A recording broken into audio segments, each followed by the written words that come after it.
William Morrow and HarperAudio present The Compton Cowboys, the new generation of cowboys in America's urban heartland. By Walter Thompson-Hernandez. Read by Glenn Davis and Ron Butler.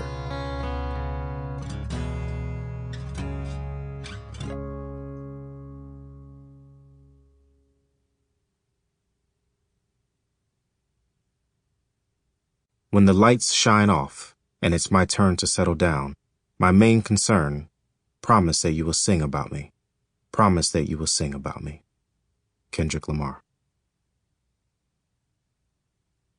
Prologue.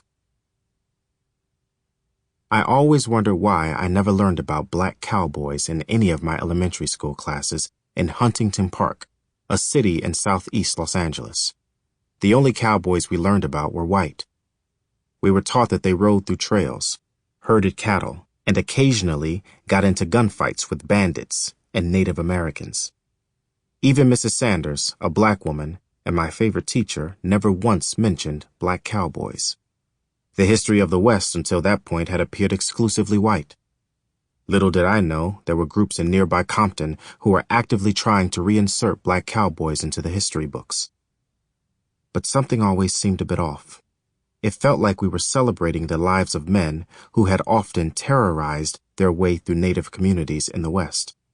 Cowboys, I would later learn, were white men who rode through towns with reckless abandon and left a trail of destruction behind them. None of it sat well with me. I was the type of kid who chose to disrupt our annual school-wide Thanksgiving celebration in the 3rd grade by jumping on a table and yelling that Christopher Columbus was a murderer and killed thousands of indigenous people throughout the Americas. The incident landed me a 2-week suspension, but an emphatic high five from my then 26-year-old mother, who was active in many social justice circles as a PhD student in literature at the University of California, Los Angeles.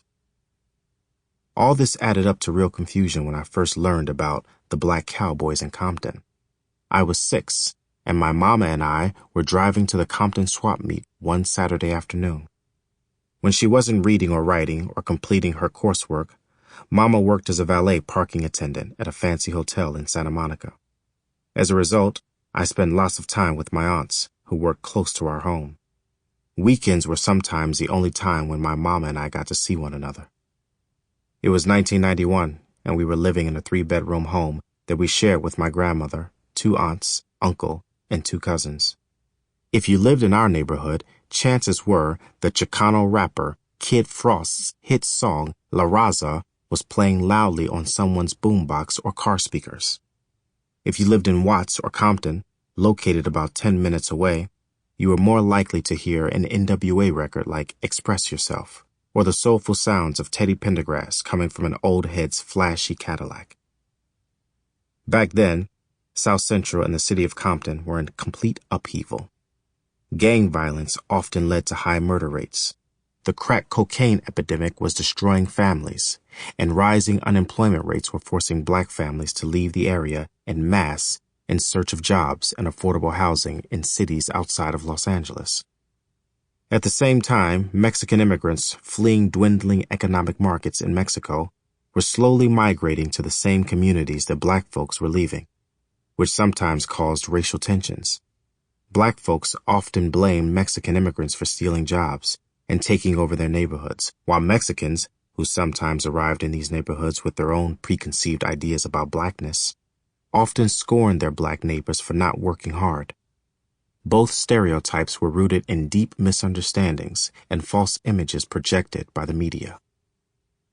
Whenever my mama and I drove to Compton, she would instruct me to lock our doors and make sure our windows were sealed shut as we drove across the train tracks on Alameda Street that served as a natural border between the brown community that I lived in and the black one we were driving into. Carjackings were frequent in those days, and several of my relatives had been victims of different forms of robbery over the years, prompting my mama to drive with caution. As I grew older, though, I realized that the precautions she took were often driven by deeper issues. Sample complete. Ready to continue?